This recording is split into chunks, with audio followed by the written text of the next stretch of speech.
Hello everyone, welcome to a new video. তো এই উপকরণগুলো দেখে তোমরা বুঝতেই পারছো যে এই উপকরণগুলো কিসে ইউজ হয়। হ্যাঁ, এই উপকরণগুলো ইউজ হয় পায়েস রান্না করার জন্য। তো সেদিন ছিল 24শে ডিসেম্বর, আর 24শে ডিসেম্বর হচ্ছে আমার মায়ের জন্মদিন। তাই জন্য 23শে ডিসেম্বর রাতে আমি নিজের হাতে পায়েস করছিলাম পরের দিন মায়ের জন্মদিনের জন্য।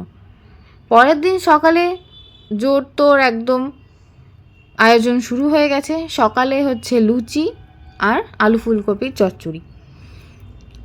এখানে মা লুচি বেলে দিচ্ছে আর আমার লুচিগুলোর ভাজার কথা। এদিকে আমিও লুচি ভাজতে চলে এসেছি। যেহেতু আমি এখানে ভিডিও করছিলাম তাই মাকে বললাম যে তুমি একটা লুচি এখানে ছাড়ো, সেটা আমি ভিডিও করব। তো আমার কথা অনুযায়ী সুন্দর করে মা এখানে লুচি একটা ভেজে ফেললো। আর এই যে হচ্ছে আলু ফুলকপির চচ্চড়ি, দিন্নার হাতের করা। দেন আমি এখানে রেডি হয়ে গেছি একটু বেরোবো বলে। আমি এখানে বেরিয়েও পড়েছি আর যাচ্ছি ব্যারাকপুর স্টেশন, কারণ মায়ের জন্য বার্থডে কেক আমি ডেলিভারি নিতে এসেছি। তো যার দিতে আসার কথা ছিল সে দিয়ে চলে গেছে। আর এইখানে আমি এসেছি ফুলকপি কিনতে। 10 টাকা পার পিস ফুলকপি। তাই আমি এখানে ফুলকপি কিনে চলে এসেছি চায়ের দোকানে চা পাতা কিনতে। দেন বাড়ি গিয়ে দেখলাম অনেক রান্নাবান্না হয়ে গেছে। এটা হচ্ছে নবরত্ন, যেখানে অনেক কিছু দিয়ে সুন্দর করে মা রান্না করেছে। অ্যান্ড দেন এখানে হচ্ছে মাংসের তোড়জোড় শুরু। তারপরে আমি একটু কেকটা খুললাম, দেখলাম যে কীরকম হয়েছে কেকটা, সবাইকে দেখালাম।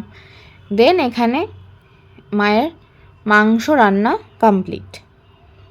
যেহেতু মাসিরা সবাই এসেছিল তাই জন্য অনেকটা পরিমাণে মাংস, ওর জন্য মাংসটা মাই করেছে। আর এখানে ছদ্দি ভাই আর মা মিলে ফ্রাইড রাইসটা কমপ্লিট করছে। ছদ্দি ভাই হচ্ছে আমার ছোটো মাসি।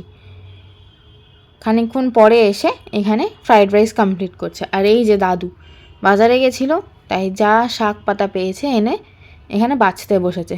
আর ওই যে নীল জামা পরা ওইটা হচ্ছে মায়ের দিদি। কাপ প্লেটের সেট নিয়ে এসছে অ্যাজ এ গিফট মায়ের জন্য, তো সেটাই দেখাচ্ছে। আর এখানে আমরা সবাই মিলে খেতে বসে পড়েছি ফ্রাইড রাইস আর নবরত্ন। দেন নেক্সট হচ্ছে ফ্রাইড রাইস আর চিকেন। আর আমার এখানে খাওয়া কমপ্লিট, কিন্তু সবাই এখানে এখনও খাচ্ছে। তারপরে যেহেতু অনেকদিন পরে মাসিরা একসাথে এসছে আমাদের বাড়ি, তো তাই জন্য সবাই মিলে বসে একটু গল্প করছিল। ওখানে দিদির ছেলে ভিডিও কল করেছে, তাই দিন্নাকে দেখাচ্ছিল। এখানে বিকেলে উঠে সবাই চা খেতে বসেছে আমাদের ঘরে। আর মা এখানে কেক কাটছে।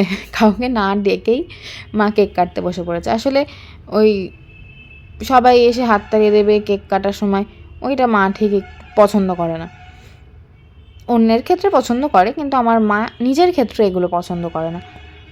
মা একটু লজ্জা পায় আর কি এগুলো। তো যাই হোক, আমি ডাকাতে সবাই এখানে চলে এসছে আর হ্যাপি বার্থডে গাইতে শুরু করেছে। তো দাদু ওখানে বসে পড়েছে।